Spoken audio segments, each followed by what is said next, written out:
Morning, Robin. A very warm welcome to the weather desk. It is another winter day in most areas of South Africa. We have three cold fronts that are influencing the weather in the country, in the southwestern interior. And as such, we are expecting heavy rainfall over the city of Cape Town.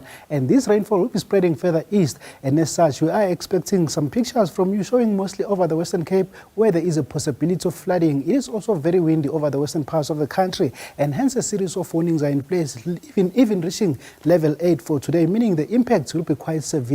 And the danger is very imminent. And here in the Gauteng province for today, we're expecting mostly clear weather conditions with winds coming from the northwest direction. And as such, we can expect some fires over KwaZulu-Natal into the Free State and some areas in the northwest province for today. But the main weather systems for today are those series of cold fronts over the southwestern parts of the country. One is over the Eastern Cape, influencing this province with cold weather conditions. And another one is making landfall over the Western Cape with a very good chance of rainfall that may lead to localized flooding over the Western Cape into Cape Town and towards the interior of this province. Otherwise, isolated rainfall can be expected over the central Karoo and towards Namakwaland in the northern Cape. And another cold front is fast approaching the western parts of the country. And as such, there is a series of warnings here, especially along the coast of Cape Town, where there is a level 8 warning of disruptive rainfall that may lead to localized flooding for the remainder of today. Into the interior, very strong winds are expected over the interior of the northern Cape, into the Free State and the Eastern Cape. And hence a warning is in place of runaway fires over the Eastern Cape,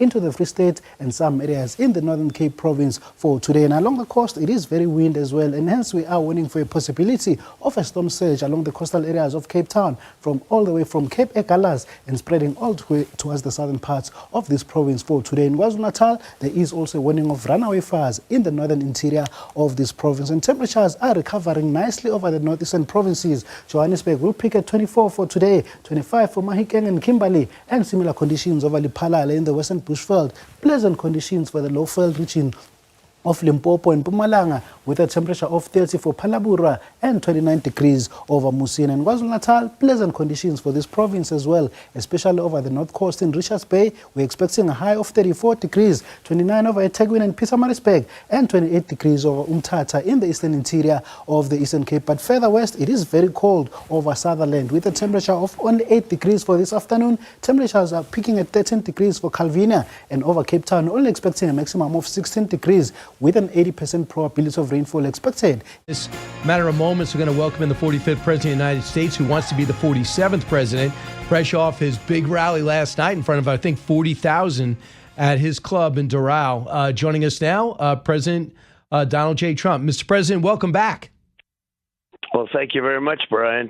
Big rally last night, I will say. I know, it was good. I thought it was significant that you had the vice president, kind of a vice presidential finalist, Marco Rubio, introduce you. It makes sense because it's a Florida congressman.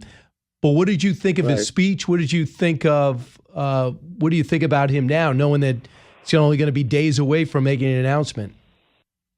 Well, he's very good, and we have some great people that we're looking at. We have, as they say, a deep bench.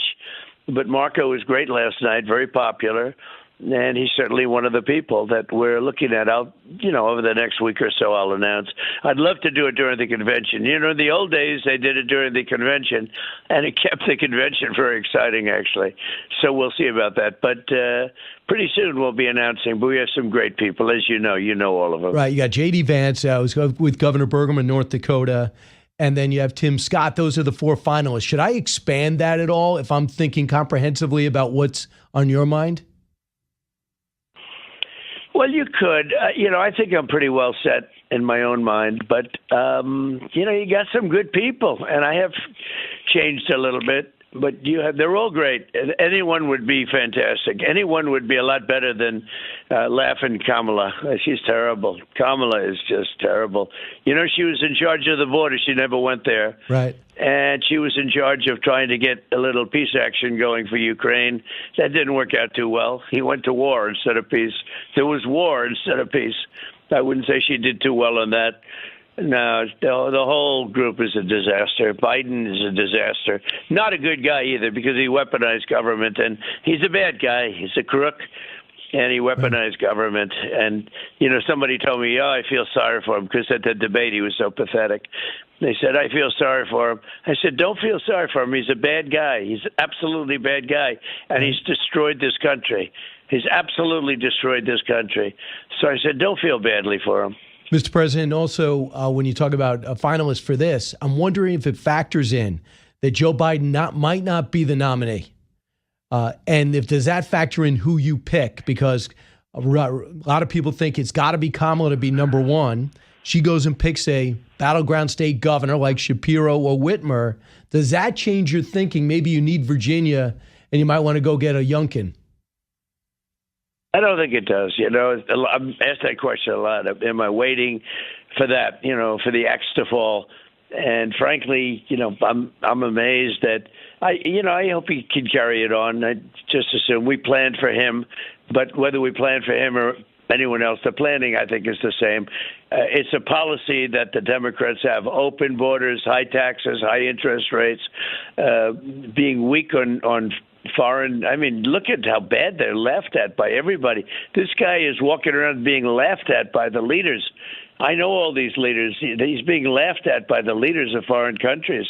It's ridiculous that he's our president, but he'll probably stick it out. He looks like he's going to stick it out, and it's an incredible phenomenon. Nobody's ever seen like it. He can't put two sentences together. It's a pretty incredible phenomenon. Mr. President, is it in your interest? Is it easier? Is that a better opponent for you than anybody else, Joe Biden? Is it? I'll give you a quote from David Axelrod. He said, Trump's not talking anything about Biden's bad debate. He's not running blitzing campaign ads about the bad debate. Lara Trump last week said that it would be an affront to democracy if Biden were not the nominee. Why is he doing that? His conclusion is that you want Biden to be your opponent. Is that the right conclusion? No, I don't care if it's him or somebody else. It's also policy. It's more about policy than anything else. And these radical Democrats are all radical. Everyone that they're talking about is a radical left lunatic. And whether it's Biden or whether it's somebody else, I think it's the same. They want open borders. They want all the things we just discussed and much more. No more gasoline-powered cars. They want you to go all electric, which don't go far, and made in China, very expensive.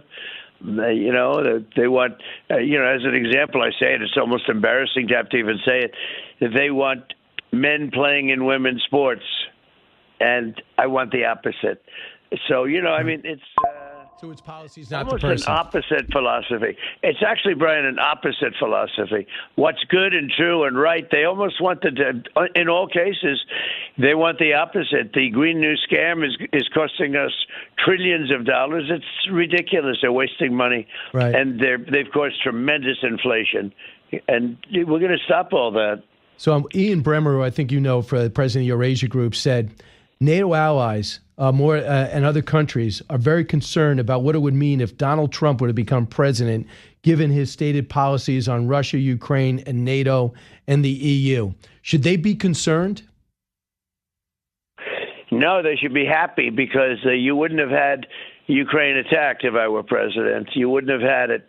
I had a very good relationship with President Putin. We got along very well. That's a good thing, not a bad thing, by the way. The fake news says, oh, that's terrible.